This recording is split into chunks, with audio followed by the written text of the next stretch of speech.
What is hashtag not on my planet? You may have seen it trending. Maybe you haven't. We're going to talk about it because it is a very important hashtag, an important call to action, campaign, social movement.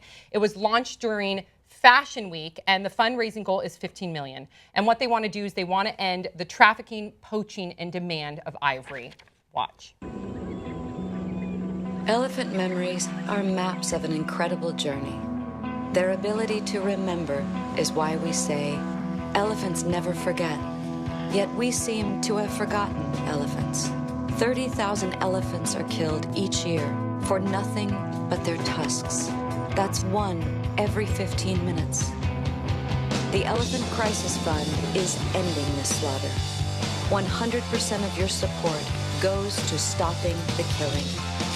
We'll never forget elephants, which is why we have a call to arms. Not on my planet. One elephant killed every 15 minutes. Not on my planet. 30,000 elephants killed a year. Not on my planet. Tie your knot, share your knot, to show you'll never forget elephants. Donate to the Elephant Crisis Fund and tell the world at knotonmyplanet.org. It's really hard to watch. I mean, when you really hear one elephant every 15 minutes slaughtered, poached for its tusks for ivory, that 30,000 elephants a year, that's a hard statistic to swallow. And I think a lot of people didn't know that it was that big of a crisis. So I think it's so important that this movement has taken off, and it has. And people have written in, why not? Why fashion? Well, first of all, fashion influences. And number two, ivory has been traded within the fashion industry, right? Whether it's for jewelry or if it's for buttons or even for cufflinks. So it's important that these influencers and these brands in the fashion industry have taken this stance, and they have. And it's amazing. And so you can get a scarf, you can put it on your wrist, you can put it on your neck, you can tie your hair in a top knot. Like a knot is supposed to resemble remembrance, right? You tie a knot to remember, and we need to remember our elephants because we have failed them. Did you guys realize what a crisis this was? Did not. Sam was so shocking to me because I thought, a lot of celebrities get behind certain. There's always a celebrity or people getting behind certain causes. And you're thinking like, huh. And then when I watched the video and then read the statistics, it was absolutely mind-blowing to me. And also, it was more offensive though. As a human race, who are we to do this to animals? So like how exactly? Like, who gives us the right or the permission to just kill anything? Yeah. And these animals are the sad thing too. If you watch other footage of poaching, which you should, I mean, inform yourself. Ignorance is not bliss. They're very hard to watch, but these elephants are just left there. So we'll get into why elephants are important to humans because some people need to hear that aspect of it. But just on a empathetic, just like compassionate level, like these animals are very social, very loving. They live in herds, and then they're killed and left to die strictly for their fucking tusks. They're awesome. Yeah. Elephants, when I watch movies about aliens, I go like, oh, those aliens are so cool. How come our planet is so boring? Then I'll watch like Naked and Afraid XL, and there's just elephants, which are these big dinosaur aliens that live here. And they're so cool. We need to keep them because they're awesome. Yeah, and that should be reason enough. That should be reason enough. But let's talk about why we need elephants, okay? Because they're very important. If they were extinct, they would affect a lot of different ecosystems, okay?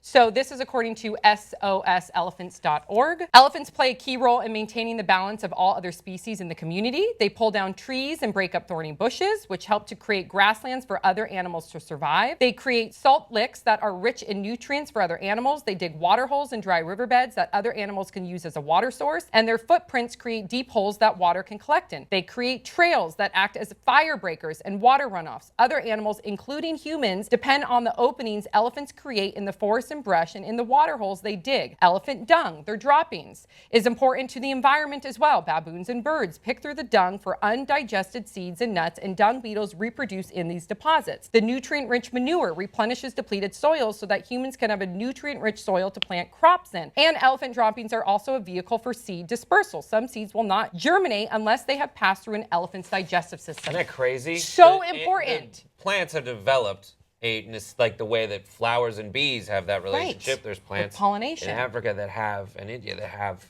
that relationship. There's a certain level of ignorance that I would ascribe to everything all of us have said. Because what do you say to the person who's like, well, I have a family, I've got to feed them, and the only way I can do it is by poaching elephants? I hope that there are organizations set up to find other economic outlets, because in a certain way, like, who the fuck are we to say, sir, ma'am, whoever's poaching these elephants, you got to find another job? Like, that I think is the more, like, educated way to come at it. That's interesting. These people are probably not, like, evil jerks. They're like, I don't have some are food. motivated by greed, and some possibly are desperate and motivated to just keep their family alive. I just wonder what that's something I personally need to go research. I actually sitting here and trying to find out. Right, I actually did a little bit of research when I was an intern on poacher hunters. So this is from like 4 years ago, and it was for rhinos.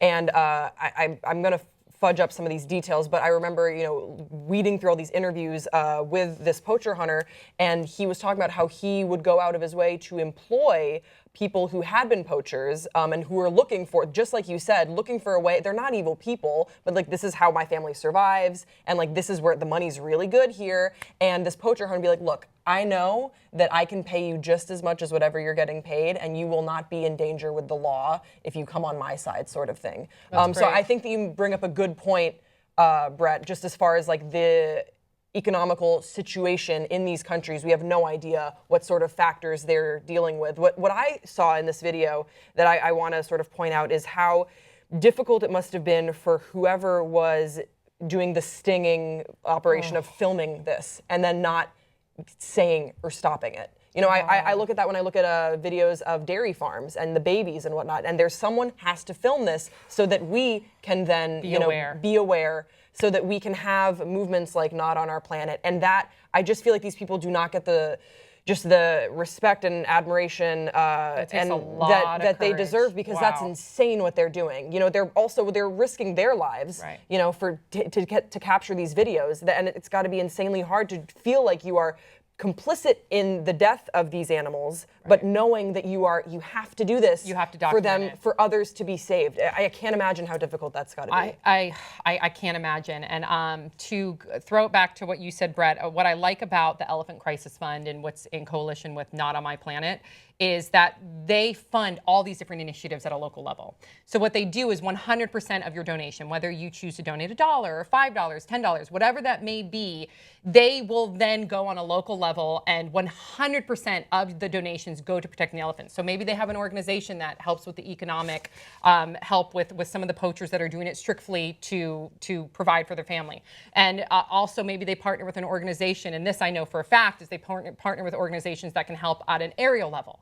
So it's a plane and it's fuel to make sure that they have a bird's eye view to prevent poaching, where they can come in on the ground level. So, and then of course they partner with organizations that are really trying to stop the ivory trade and to educate people in Asia of what these elephants have gone through, so people don't purchase these movements anything work. with ivory These in it. movements work. The tiger is an example of a success story. For the first time in years, hundreds of years, the tiger population is on the increase. Yeah. So they do work. If you feel like it's an exercise in futility, don't. Right. And even if you can't donate any money, just to go along with the hashtag, share your photo. Share it. It really does. Just raising awareness will inform people, and then it might get someone else to donate, and it is infectious, and it does create a call to action campaign. There's also a march coming up that's not only it's a global march, not only for elephants, but also for rhinos and lions, and that's on September 24th, I believe. If you can go and check out your local cities,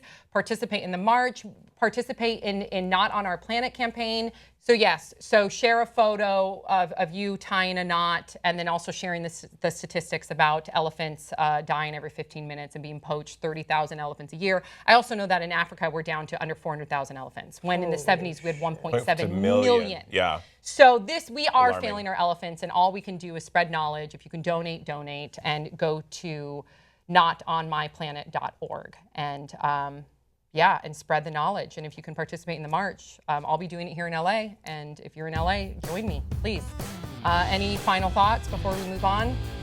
No, sad. It's very sad, but we can help and we can make a difference.